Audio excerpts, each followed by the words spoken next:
लुधियाना की Please रीटा की subscribe my YouTube जिंदगी channel बड़े ही for मजे more से watching. गुजर रही थी। आस पड़ोस से लेकर नाती रिश्तेदार सभी रीटा को बड़ा मानती थे। वो सबकी पसंद नापसंद का ख्याल रखती। अरे बहन, ये लो कढ़ी बनाई थी मैंने। सोचा तुम बीमार हो तो तुम्हारे घर के लिए भी बना दी, खा लेना। सभी रीटा की तारीफ करते हैं। रीटा की ममेरी बहन कहती है, रीटा, तुम्हारा लड़का तो बहुत बड़ा हो गया है, उसकी शादी की नहीं Please Sochi? subscribe my YouTube channel for more सोच तो watching. रही हूँ, लेकिन ऐसे लड़के से कौन शादी करेगा जो कमाता। Please subscribe.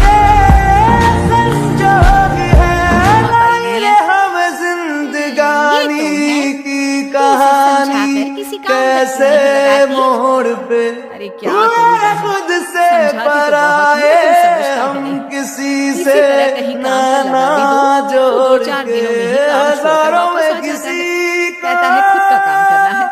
अगले तकदीर दिन रीटा का बेटा मयंक ऐसी कहता है, माँ ये मिली नेहा है है, एक मैं इससे प्यार करता हूँ और राजा इसी से शादी करूंगा।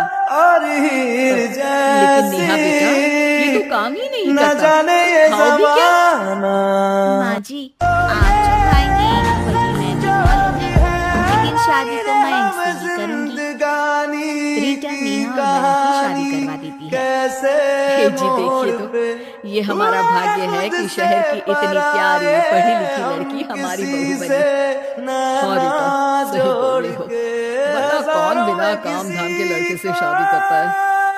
नेहा सारा दिन घर में रहती और सास को देख देख कर जलती कुड़ती रहती।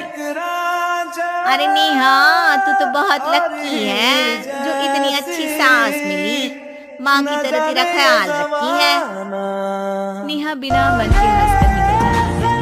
आए दिन नेहा को उसकी सास की तारीफ सुनने को मिलती। मयंक, तुम्हारी मम्मी बहुत चालाक है, सबको सम्मोहित करके रखी हुई है। कोई मुझसे पूछे कितनी झूठी औरत है तुम्हारी माँ। अच्छा,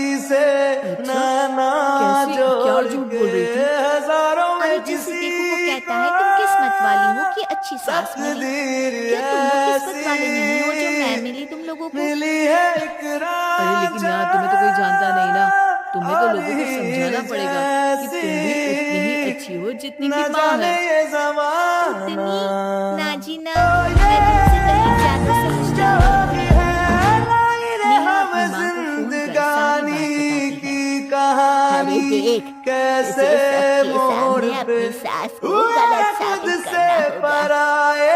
अगले दिन नेहा हाथ में टूथपेस्ट लगाकर घर के बाहर खड़ी होती है कि पड़ोसन उससे पूछती है, अरे नेहा बेटा, क्या हो गया?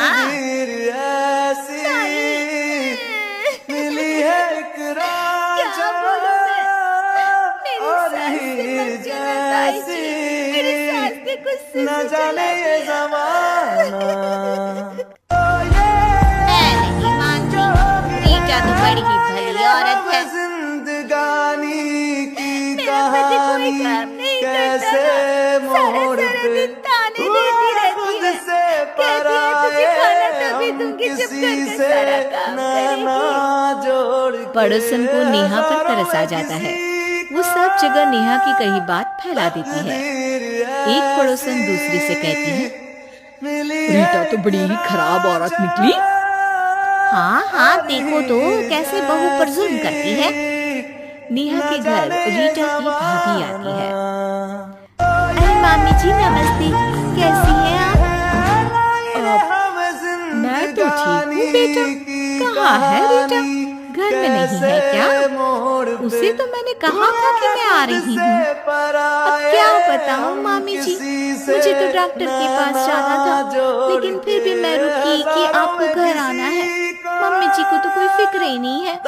तभी तो देखिए ना कि पता था आप आने वाली है, फिर भी चली गई घूमने। अरे ये तो बुरी बात है। अच्छा नेहा, मैं जा रही हूँ, रीटा आए तो बोल देना कि भाभी नाराज होकर चली गई है। रीटा वापस आती है तो उसे भाभी नहीं मिलती। अरे नेहा, तूने रोका नहीं मामी को? बोला नहीं कि मंदिर गई हूँ मैं? अरे मम्मी जी, मैंने तो उन्हें बोला कि आप बस आ ही रही हैं, लेकिन वो नहीं मानी और चली गई। मामी भी सभी रिश्तेदारों में रीटा की बुराई फैला देती है। अब जो रीटा सबकी लाडली हुआ करती थी, वो सबकी आंख में खटकने लगी। रीटा को समझ नहीं आता था कि जो पड़ोसी उसे हमेशा प्यार से बुलाते थे, वो उसके सामने आते ही दरवाजा क्यों बंद कर देते हैं। जो रिश्तेदार उसे इतना प्यार करते थे, वो उसे फोन तक नहीं करते। एक दिन रीटा के पास उसकी भाभी का फोन आता है। तो बड़ी हो गई रीटा। अरे ना भाभी ना, तुम तो माँ जैसी हो मेरे लिए। माँ का तुमसे ही तो है, लेकिन तुम भी पता नहीं क्यों नाराज हो मुझसे। रीटा को उसकी भाभी सारी बात बताती है। रीटा उसे समझाती है कि कैसे वो नेहा बहू को बताकर वहां से गई थी।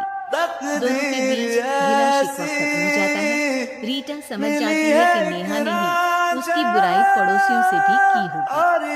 रीटा सबके घर जाकर बात करती है, जहाँ उसे पता चलता है कि नेहा ने ढेर सारी झूठी बातें कर रखी है। रीटा सोच रही है कि वो नेहा को सबक सिखाकर ही रहेगी। नेहा, तेरे ससुर जी रिटायर हो रहे हैं, तो अब तू और मयंक कहीं और घर देख लो। अरे कैसी बातें कर रही है ससुर, ये तो कोई काम नहीं करते, हम कहाँ जाएंगे। तभी वो पड़ोसन आ जाती है। अरे नेहा, अच्छा ही तो है, तेरी ऐसी सास से छुटकारा मिल रहा है, जो तुझे बात बात पर चला देती थी ना। घर जरा जल्दी खाली कर देना नेहा, मयंक से भी बोल देना। नेहा को समझ आ जाता है कि सास को सब पता चल गया है। वो उसकी पहल